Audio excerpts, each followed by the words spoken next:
Sarah Martinez's 911 call from mile marker 247 on Interstate 40 in New Mexico lasted exactly 4 minutes and 23 seconds, but it was the final 23 seconds that would haunt investigators for 3 years.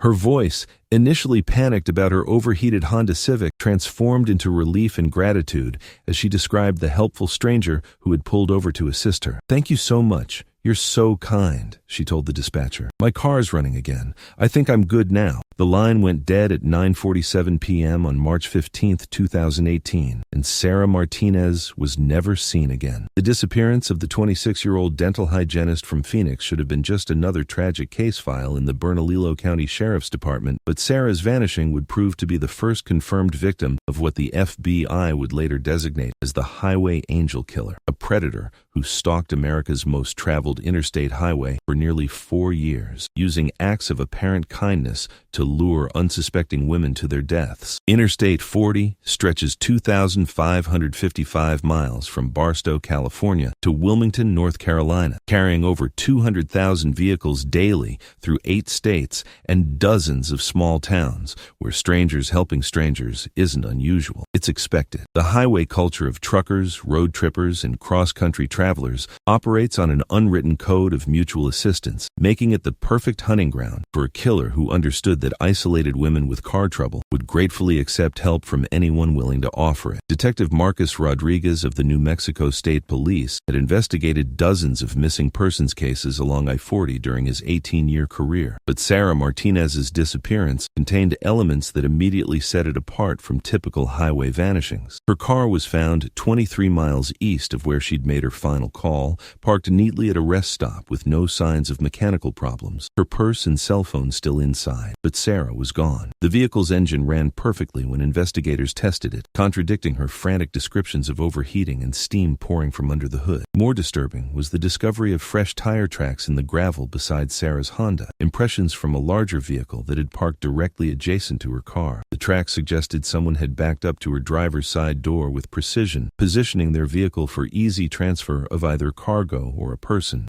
Crime scene technicians photographed and measured the tire impressions, identifying them as belonging to a full-size pickup truck or large SUV, but the generic tread pattern matched hundreds of thousands of vehicles traveling I-40 daily. The 911 recording became the investigation's most crucial piece of evidence, analyzed by FBI behavioral specialists who noted the dramatic shift in Sarah's demeanor during the final moments of the call. Her initial panic about mechanical problems was genuine, they concluded, but her expressions of gratitude suggested the person who approached her had successfully presented himself as a trustworthy Good Samaritan rather than a threat. The audio quality was clear enough to detect background noise that included the sound of a diesel engine and the distinctive hiss of air brakes, suggesting the helpful stranger might have been driving a commercial vehicle. Sarah's family, led by her younger sister Monica Martinez Chen, launched their own investigation when official efforts seemed to stall. Monica, a software engineer with expertise in data analysis, began mapping every detail of Sarah's cross-country trip from Phoenix to her destination in Raleigh, where she'd planned to start a new job at a pediatric dental practice. The route Sarah had chosen followed I-40 almost exclusively, with planned overnight stops in Albuquerque, Amarillo, and Little Rock, a journey that should have taken 3 days of comfortable driving.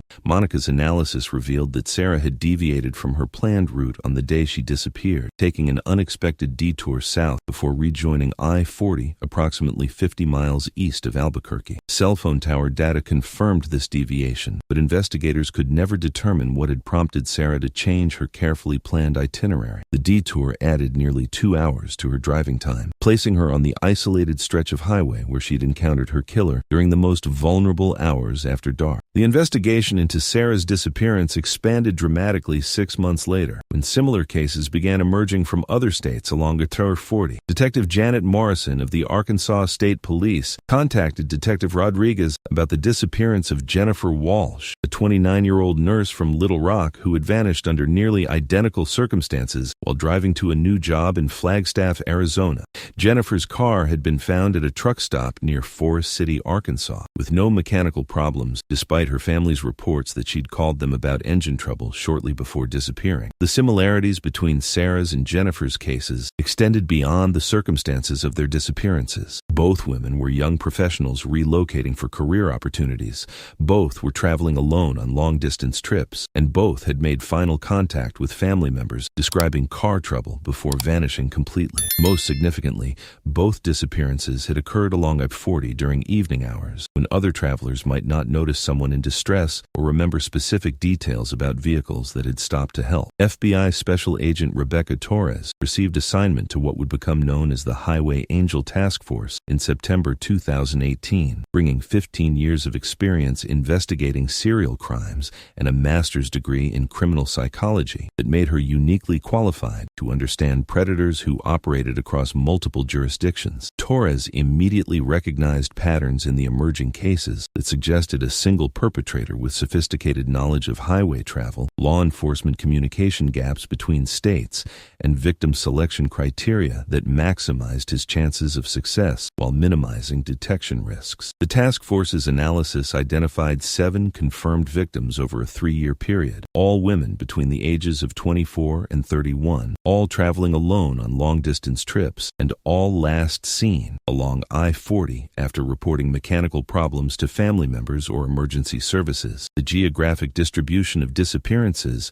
stretched from California to Tennessee, indicating a killer who either lived on the road or had legitimate reasons for extensive interstate travel. Agent Torres developed a profile of the Highway Angel Killer based on victim selection patterns and crime scene evidence. The perpetrator was likely a white male between 35 and 50 years old, professionally employed in transportation or logistics, with extensive knowledge of I-40's traffic patterns and rest stop locations. His ability to quickly diagnose and apparently repair minor automotive problems suggested mechanical expertise, while his success in gaining victims' trust indicated above-average social skills and a non-threatening physical appearance. The breakthrough in identifying the Highway Angel Killer came from an unexpected source, the trucking industry's own informal communication network. Professional drivers had begun sharing information about a helpful motorist they'd observed, stopping for stranded vehicles along I-40, someone they'd nicknamed the Guardian Angel for his willingness to assist travelers in distress. Multiple truckers reported seeing the same pickup truck pulled over beside broken-down vehicles, its driver appearing to provide assistance before both vehicles departed together. Trucker CB radio chatter and social media posts gradually produced a description of the Guardian Angel's vehicle, a dark-colored Ford F-250 with commercial-style running lights and what appeared to be service equipment in the truck bed. Several drivers had attempted to offer assistance themselves, only to be waved off by the Guardian Angel, who indicated he had the situation under control. The trucker's observations suggested someone who actively sought out opportunities to help stranded motorists, behavior that aligned perfectly with the FBI's profile of the killer.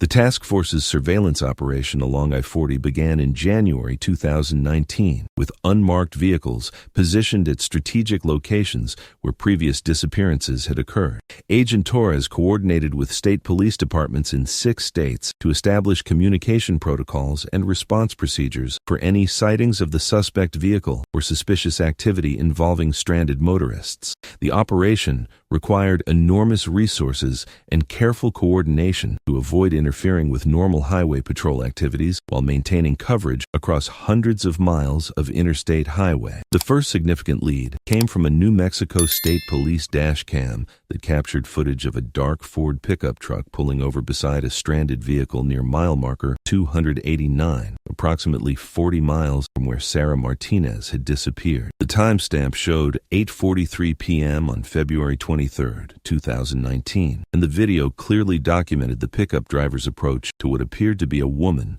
standing beside a disabled sedan. The interaction lasted only 3 minutes before both vehicles departed, but enhancement of the video revealed partial license plate characters that matched the FBI's developing suspect profile. Investigation into partial plate matches led to David Brennan, a 42-year-old automotive service manager from Oklahoma City who owned a 2016 Ford F-250, matching the description provided by truckers and captured in the dashcam footage. Brennan's employment with a regional automotive parts distributor required extensive travel throughout the Southwest, following routes that corresponded almost exactly with the locations and timing of the Highway Angel killings. His work schedule provided alibis for normal business activities while offering perfect cover for predatory behavior during evening hours when he supposedly traveled between service appointments. Brennan's background revealed a carefully constructed facade of respectability and community involvement that had allowed him to operate without suspicion for nearly 4 years.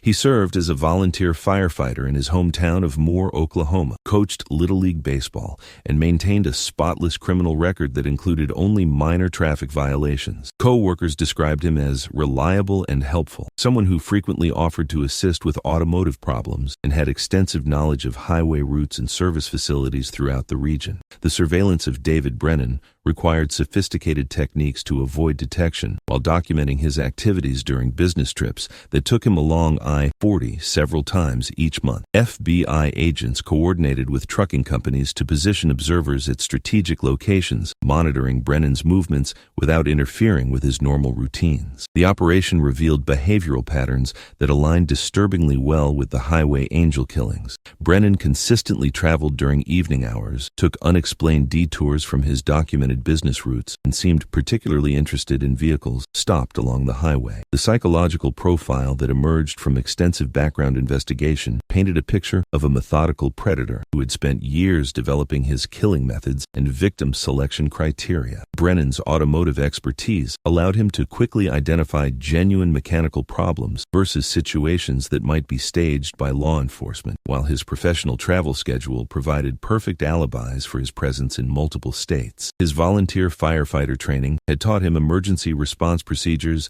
and victim psychology, knowledge he'd adapted for predatory purposes. Agent Torres discovered that Brennan had been involved in legitimate highway assistance situations numerous times over the years, stopping to help stranded motorists and receiving grateful testimonials from people whose cars he'd actually repaired. This history of genuine, helpful behavior provided psychological cover for his criminal activities while allowing him to perfect his approach techniques and victim manipulation strategies. The investigation revealed that Brennan had likely helped dozens of legitimate stranded motorists for every woman he'd murdered, maintaining his guardian angel reputation while concealing his true nature. The task force's evidence against Brennan remained circumstantial until forensic analysis of his pickup truck revealed traces of evidence linking him directly to several victims. DNA samples recovered from the truck's interior matched genetic material from Jennifer Walsh's personal effects, while fiber analysis connected carpet samples to clothing worn by other victims. Most significantly, investigators discovered a hidden compartment in the truck bed that contained personal items belonging to 4 of the confirmed highway angel victims, souvenirs that Brennan had kept as trophies from his crimes. The arrest of David Brennan on March 8, 2021, concluded the largest multi-state serial killer investigation in FBI history, but it also raised disturbing questions about how many other highway angel victims might never be identified.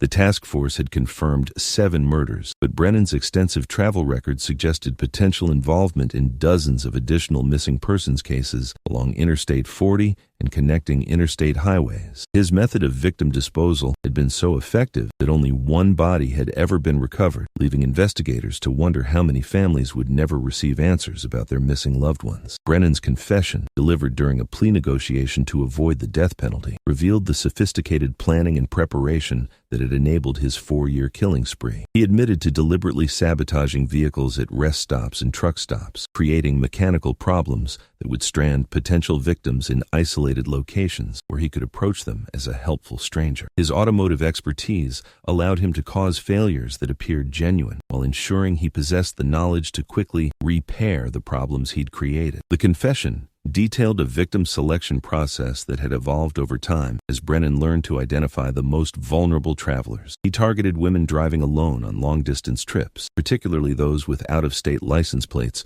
who were unfamiliar with local geography and more likely to trust strangers for assistance. His preference for professional women relocating for new jobs reflected his understanding that these victims would have limited local connections and their disappearances might not be immediately reported to authorities. Brennan's description of his killing methods revealed a level of premeditation and psychological manipulation that horrified even experienced investigators. He would approach stranded women with offers of assistance, using his volunteer firefighter credentials and professional appearance to establish trust before suggesting they follow him to a nearby service station or safe location. Once isolated from potential witnesses, he would overpower his victims and transport them to predetermined disposal sites in remote areas of the desert Southwest. The psychological evaluation conducted during Brennan's incarceration identified him as a classic organized serial killer with narcissistic personality disorder and psychopathic traits that had enabled him to compartmentalize his criminal behavior while maintaining normal relationships and employment. His ability to present himself as helpful and trustworthy reflected sophisticated manipulation skills that had been perfected through years of practice in both legitimate and criminal contexts. The impact of the Highway Angel case extended far beyond the immediate victims and their families, fundamentally changing how law enforcement agencies approach interstate serial crimes and coordinate information sharing between jurisdictions. The investigation demonstrated both the potential for predators to exploit America's highway infrastructure and the effectiveness of multi-agency cooperation when properly coordinated and funded. For the families of Highway Angel victims, Brennan's arrest provided answers they had sought for years, but also confirmed their worst fears about what had happened to their daughters, sisters, and mothers. Monica Martinez Chen,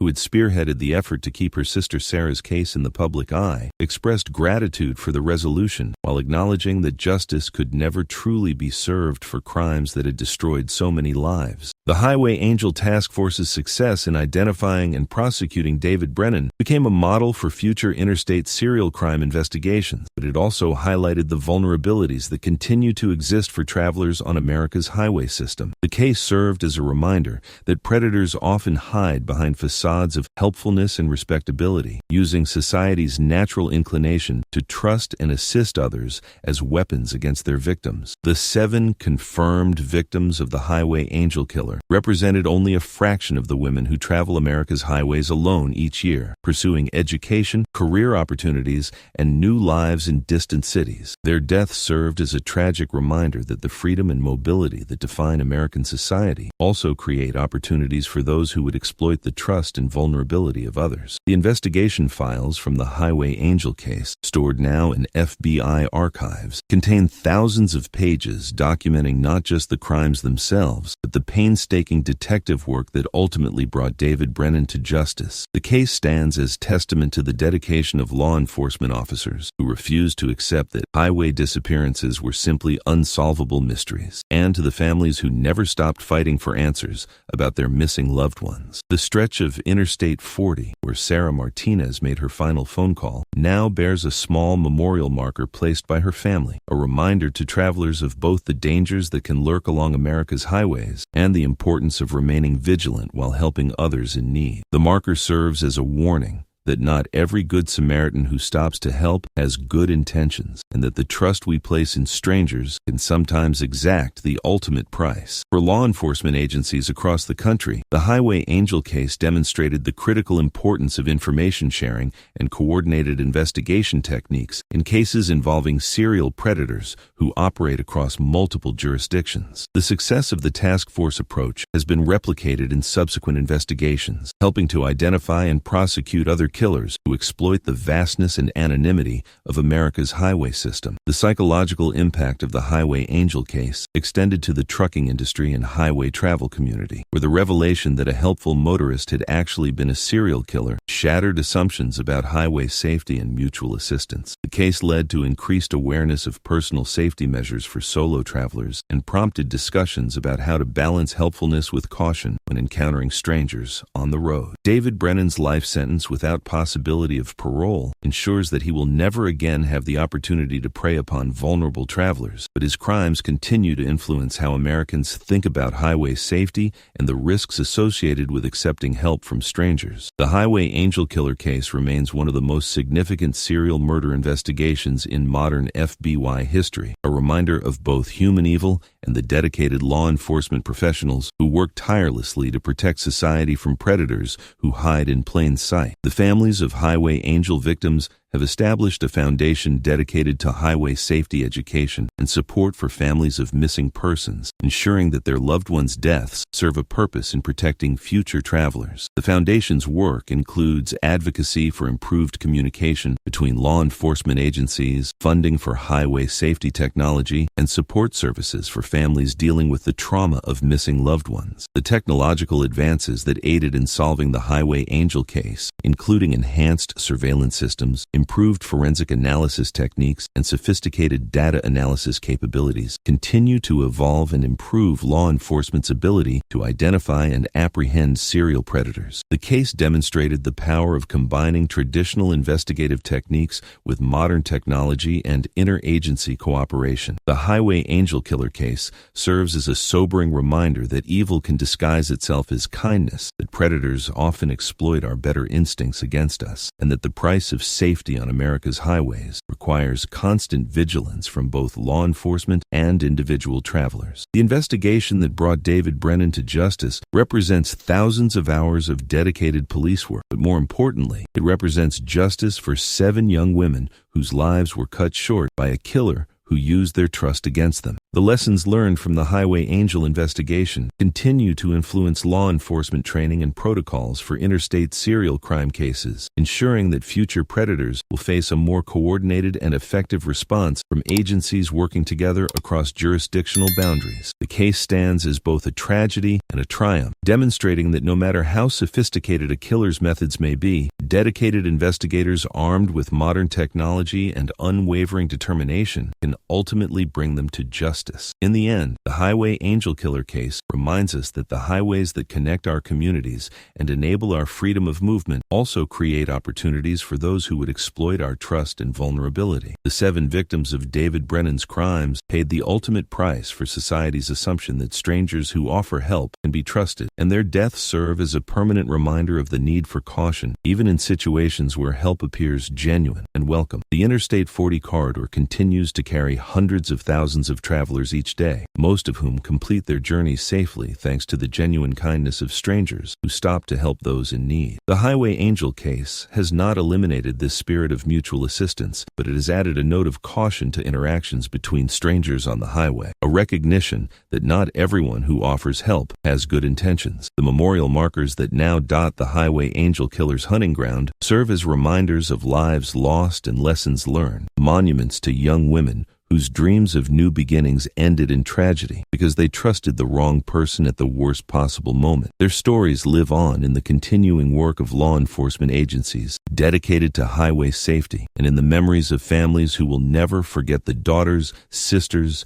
and friends who disappeared into the darkness along America's most traveled highway.